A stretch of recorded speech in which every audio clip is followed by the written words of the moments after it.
안녕하십니까, 사오정입니다. 이번 시간에는 손금학의 역사에 대해 이야기해 보겠습니다. 혹시나 재미없고 따분한 이야기가 될 수도 있겠지만 손금 매니아로서 한 번쯤 들려드리고 싶은 이야기여서 기원과 역사에 대해 설명드리도록 하겠습니다. 6만 년 전 현생 인류는 생존을 위해 사냥을 하고 동굴 속의 거주지에서 사냥감에 대한 성과나 대상을 벽에 그리고 남들과 다른 자신의 존재를 나타내도록 손도장으로 흔적을 남겼습니다. 수상학의 기원은 약 3000년 전 인도의 나폴레옹이라고 불리는 정복자 사무드라라는 굽타 황제의 명령으로 선발된 수많은 학자들이 신체에 대한 연구와 함께 점성학의 일부로서 체계적인 학문이 되도록 연구하게 하였습니다. 이것은 현대의 골상학이나 관상학으로서 신체 특성으로 어떻게 성격과 운명이 달라지는 것인지 다루는 학문이 되었습니다. 그러나 당시의 관습으로는 이 학문을 적용하기에는 실용적일 수가 없었습니다. 신체를 지속적으로 관찰할 수 없는 환경 때문이었습니다. 그리하여 신체의 소우주로 불리는 손바닥을 연구하였으며 그것이 오늘날 손금학의 기원이자 완성본이 되었습니다. 이 손금학의 한 예로서 손바닥 한가운데 점이 있는 사람은 돈이 떨어질 염려가 없으며 사회적으로 존경을 받으며 부자로 살 수 있다는 해석이 저로서는 매우 놀라웠습니다. 이러한 인도 손금학은 알렉산더의 동방원정 때 자료가 그리스를 비롯한 서방 세계로 전파되었습니다.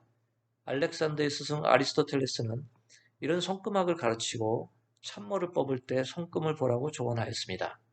아리스토텔레스의 제자들은 손금학을 정비하고 전파하여 이런 학문을 배운 기원전 1세기 로마의 황제 카이사르는 실제 손금을 보고 참모를 선택할 정도로 수상학의 전문가였습니다. 그보다 앞선 시절 수학자 피타고라스는 메소포타미아에서 수리학을 배웠고 인도에서 사무드리카를 배웠습니다. 이런 헬레니즘 시대에 전해진 학문은 실크로드를 타고 한나라 시대의 중국으로 전파되었는데 인도 손금학은 중국의 종이의 발명 덕분에 지식인들에게 빠르게 전승되어 발전되어 중국 손금학으로 정립될 수 있었습니다. 그러나 인도 손금학이 유럽에 먼저 전파되기는 하였지만 서양 손금학으로 정립되기까지는 많은 시간이 걸려야만 했습니다.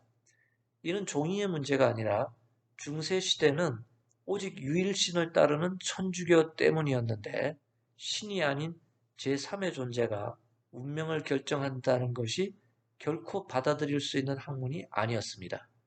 그리하여 집시들이나 보는 역사의 그림자로 전락하여 14세기경에는 아예 자취를 감추었다가 19세기에 들어 프랑스와 영국 등지에서 신비스런 인도 손금학을 연구하는 학자들이 늘어나게 되었습니다.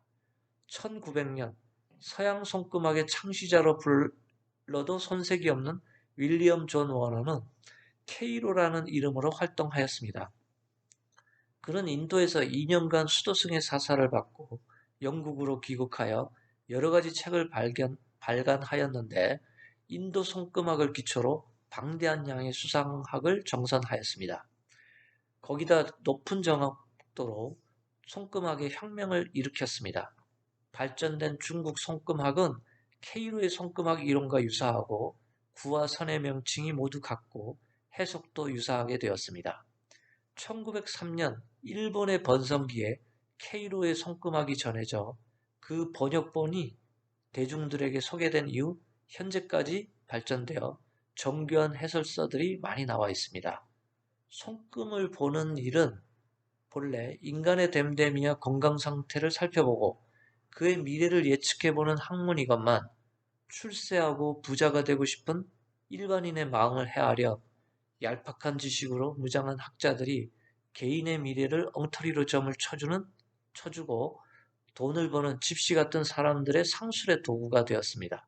중국이든 한국이든 무늬만 손금 전문가들이 세간에 난립을 하여 질 낮은 학문과 문화가 되어 오늘날의 손금학의 위치는 수상학은 곧 미신이라고 조롱을 당하는 현실이 되었습니다.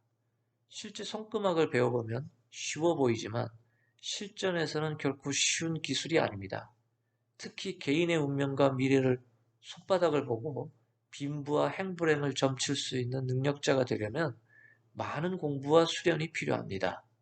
지금까지 인도에서 기원된 손금을 시작으로 오늘날의 서양 손금학으로 정립되어 온 역사를 소개해 보았습니다. 이야기가 재미있었다면 구독을 부탁드리며 다음에 또 다른 주제로 뵙겠습니다. 감사합니다.